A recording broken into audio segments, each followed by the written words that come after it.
મિત્રો, ક્યારે તમે મગના ઢોસા બનાવવાનો ટ્રાય કર્યો છે? મગમાં ખૂબ જ પ્રમાણમાં પ્રોટીન હોય છે. તે બીમાર માણસને પણ દોડતા કરી દે છે. એટલે જ મગને આપણે અલગ અલગ રીતે બનાવી અને ખાવા જ જોઈએ. તો આજે આપણે બનાવીશું ફણગાવેલા મગના ઢોસા.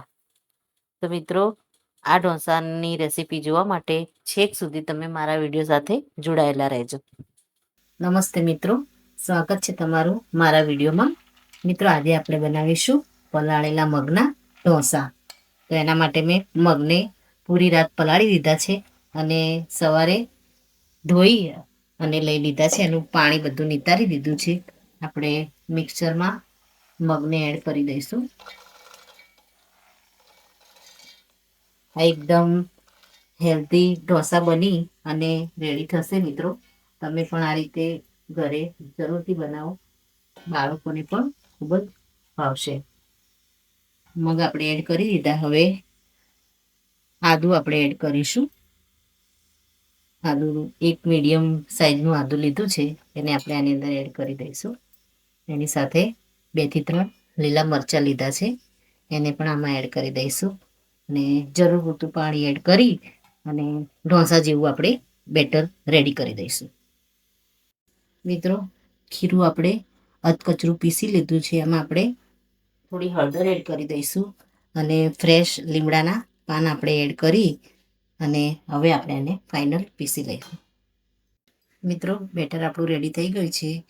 હવે આપણે ટેસ્ટ મુજબ એમાં મીઠું એડ કરી દઈશું અને બેટરને એકવાર સારી રીતે ચલાવી દઈશું. અને ગેસ ઉપર આપણે નોનસ્ટિકને ગરમ કરવા મૂકી દીધું છે.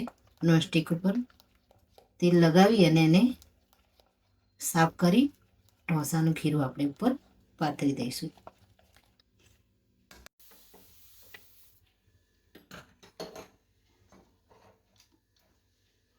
તવાને આપણે સાફ કરી અને ઢોસા બેટરને આપણે પાથરી દઈશું.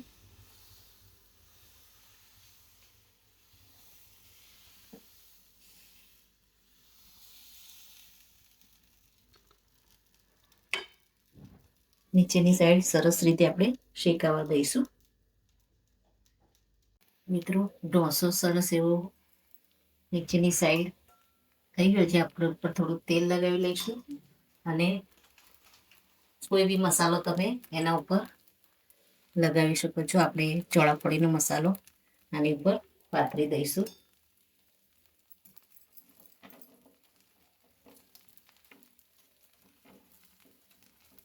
હવે આપણે ઢોસાને બહાર લઈ લઈશું.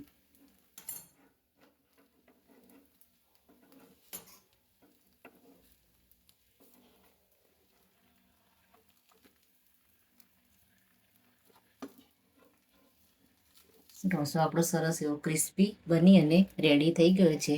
આ રીતે બીજા ઢોસા પણ આપણે ઉતારી લઈશું. મિત્રો, રેડી છે. સવારના નાસ્તામાં જો તમારે હાઈ પ્રોટીન એવો નાસ્તો લેવો હોય તો આ રીતે મગના તમે ઢોસા બનાવીને લઈ શકો છો. તો મિત્રો, આ સાથે મારો વિડીયો પૂરો થાય છે. જો મારો વિડીયો તમને ગમ્યો હોય તો લાઇક, શેર અને સબસ્ક્રાઈબ કરવાનું ભૂલશો નહીં. અને કમેન્ટમાં જરૂરથી લખો કે મારી આ રેસીપી તમને કેવી લાગી. ફરી મળીએ નવા વિડીયો સાથે. ત્યાં સુધી આવજો. Thank you.